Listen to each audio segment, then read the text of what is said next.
Depuis quelque temps, le pays est sous la coupe réglée des grandes armées qui jouissent malheureusement de droits de vie et de mort sur la population.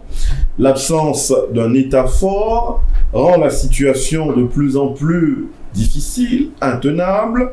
Plus le temps passe, plus les groupes criminels se renforcent et plus l'espoir s'amenuise.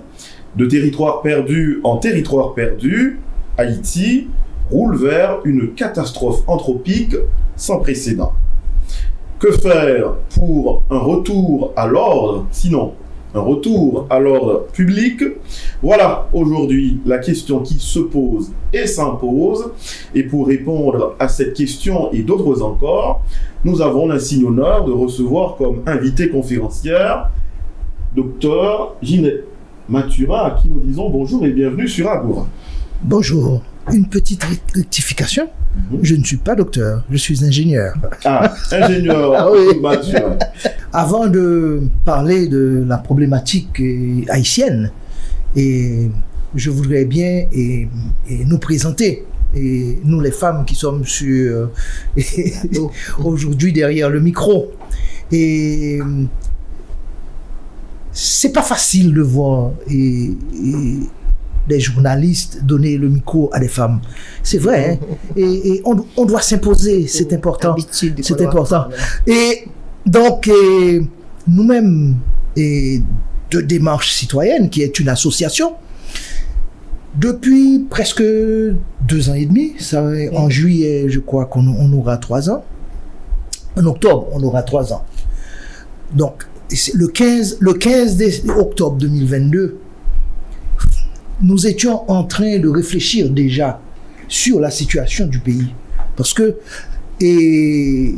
c'est très difficile pour nous les femmes qui non seulement nous dirigeons la maison familiale, nous dirigeons les enfants, mais nous dirigeons aussi parce que nous sommes toutes des professionnels. Donc, en plus de notre profession, nous faisons toutes les autres choses qu'il faut faire dans la maison. Ok?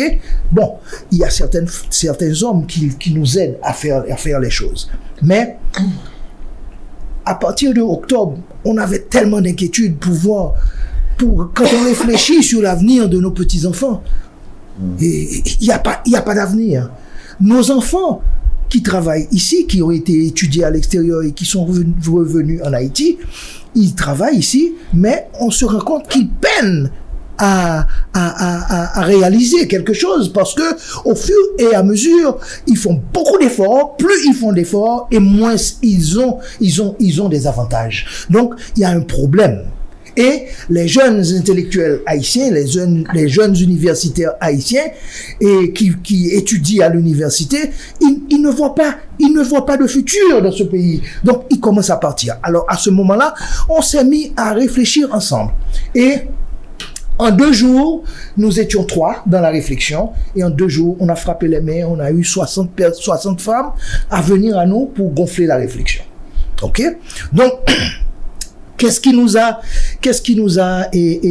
frappé, c'est que il y avait une absence de réflexion. On s'est rendu compte qu'il y a une absence de réflexion collective dans ce pays et un manque d'objectivité au sein de la société.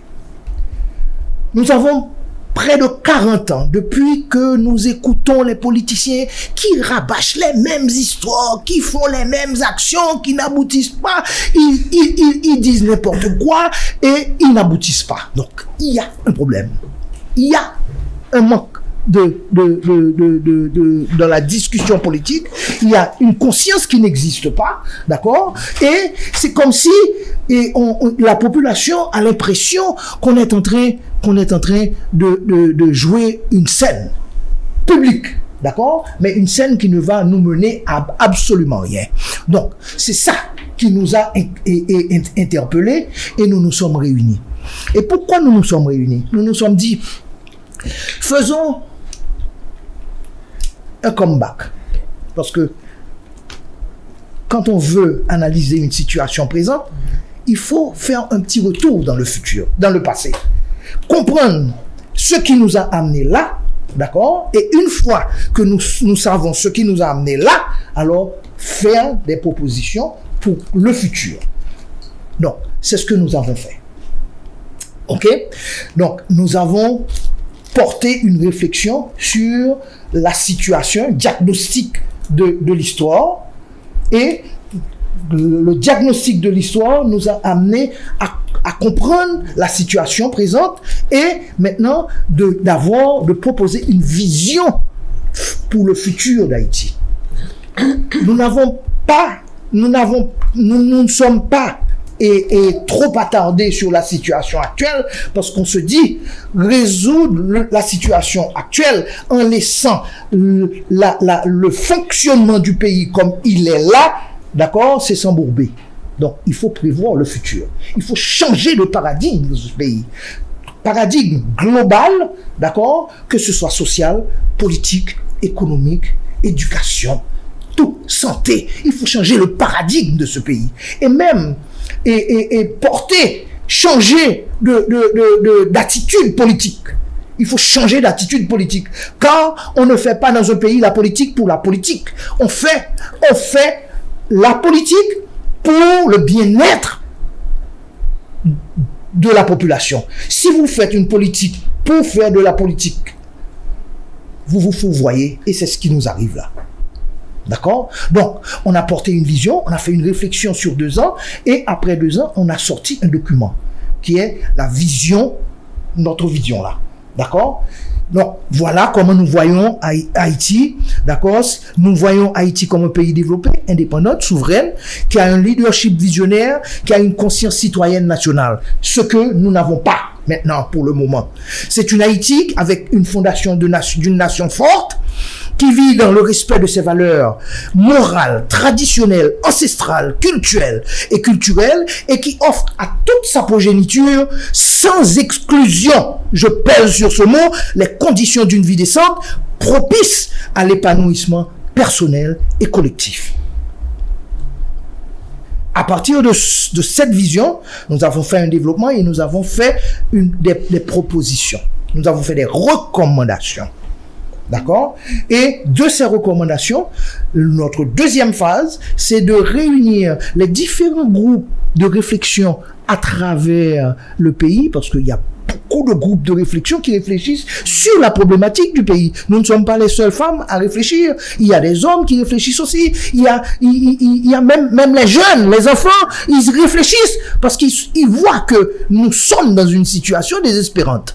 Donc, tout le monde réfléchit. Alors, si tout le monde réfléchit, eh bien, essayons de mettre tout le monde ensemble, d'accord, pour mettre les idées communes en phase de manière à proposer à la nation pour que la nation puisse avoir une ligne directive pour le futur d'Haïti. Nous voulons, à partir de ceci, obtenir à Haïti tous les points essentiels jusqu'à son vrai développement. C'est ça que porte l'association des marches citoyennes. OK? Maintenant,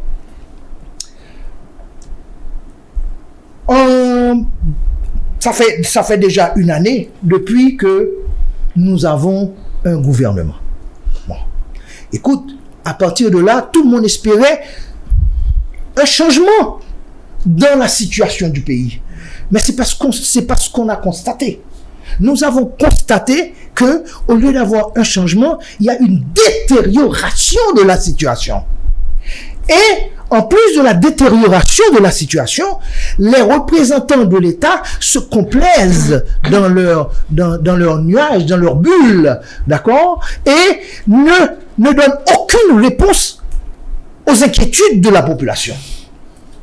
Donc, à ce moment-là, on s'est dit, on va écrire une lettre au CPT. Et c'est cette lettre-là que nous avons écrite. Nous l'avons écrit, nous avons fait un contexte dans lequel nous avons dit, voilà ce qui se passe dans le pays, d'accord? Et voilà comment nous vous regardons, nous voyons vos attitudes. C'est comme si la population n'était pas présente. C'est comme si vous étiez dans un nuage, d'accord? Et que les affaires de la population ne vous intéressaient pas. D'accord? Vous vous occupez de politique. Dès que vous montez comme coordonnateur président, vous allez à l'extérieur, vous négociez à l'extérieur. La population n'a pas besoin de savoir ce que vous négociez. D'accord? Et puis, vous venez nous raconter des bobards. Alors, c'est ça. C'est ça. C'est ce que nous disons. Et nous ne faisons pas comme les autres. En acculant ces gens-là, nous leur faisons des propositions. Et c'est ça que nous avons fait. Nous avons fait des propositions.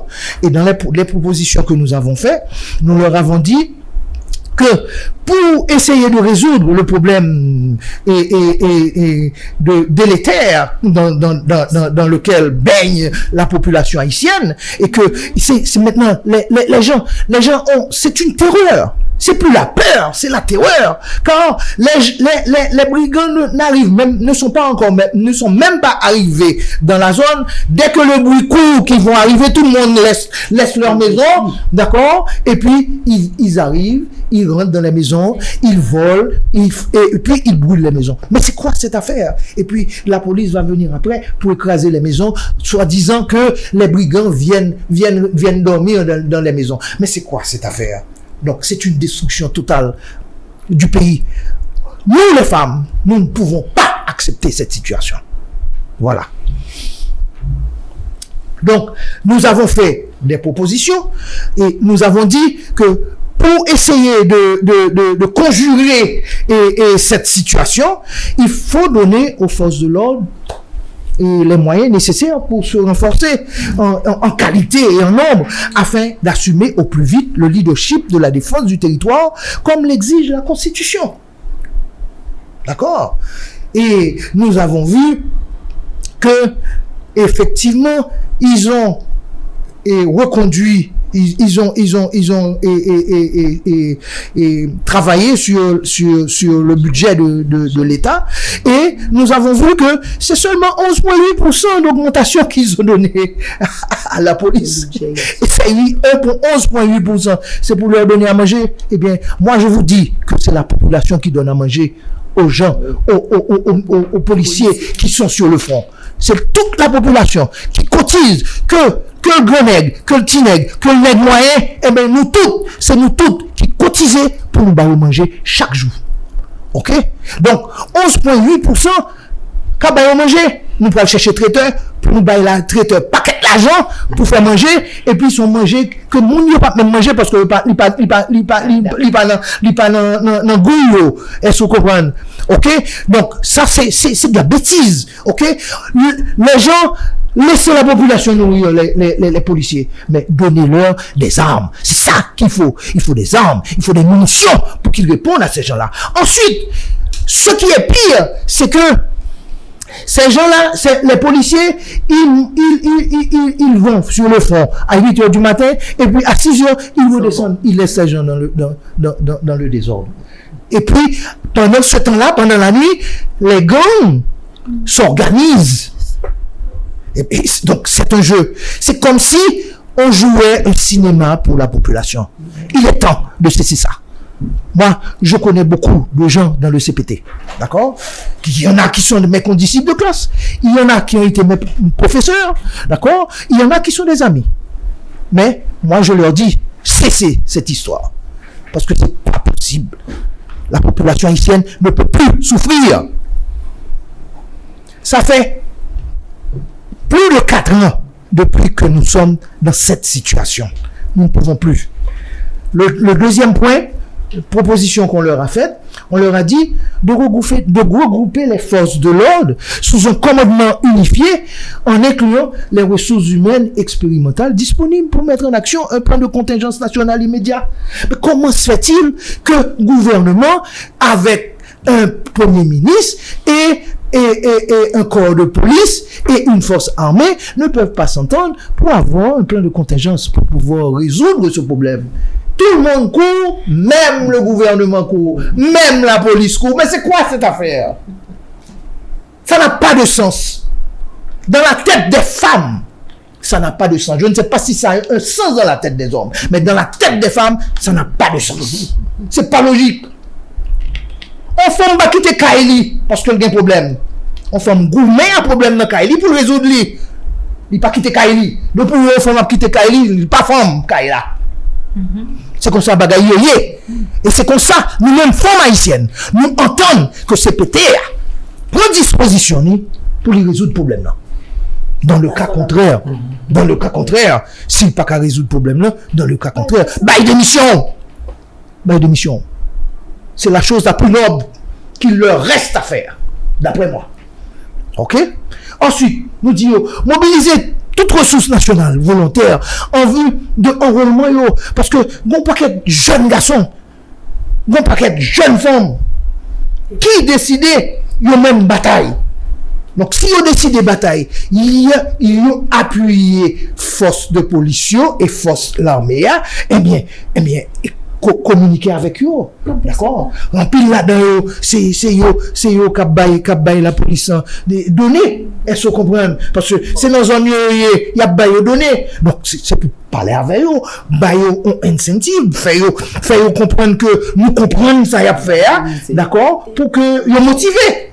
C'est pas ça, nous, le comme ça, ils considèrent trop brigand tout, puis mal passé brigand, parce que ils sont capables en face, ils pas capables en face brigand, mais ils sont en face jeune monde ça yo. Donc bon problème. Brigand recruté. OK. Voilà. Voilà.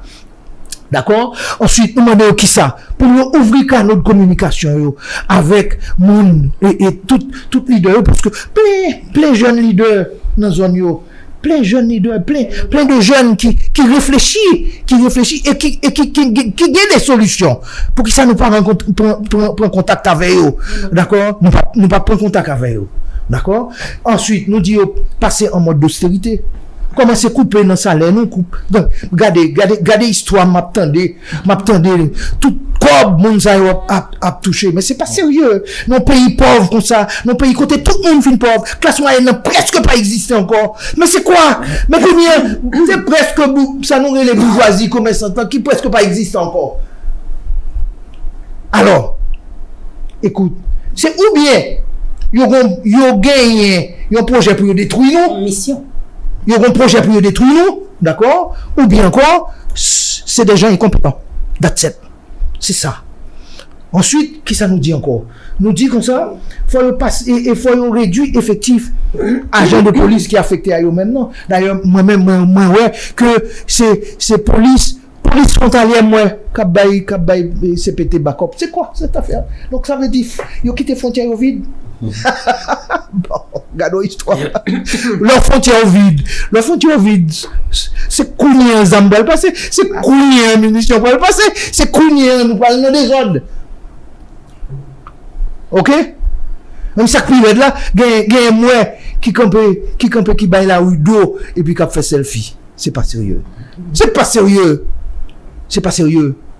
Nous-mêmes, Haïtiens, nous dit c'est assez. Nous pas voulons bagaille ça encore. Il faut que nous jouions une solution à ça. D'accord? Et nous pensons nous-mêmes femmes que point ça si vous mettez en application, d'accord? Nous pas dit maquillage parce que moi c'est maquillage à faire. Si on mettait tout bon en application, eh bien, il y a capable de confiner comme d'accord? Retrancher et puis reprendre ça les territoires perdus parce que la fait territoire perdu, c'est un jouet.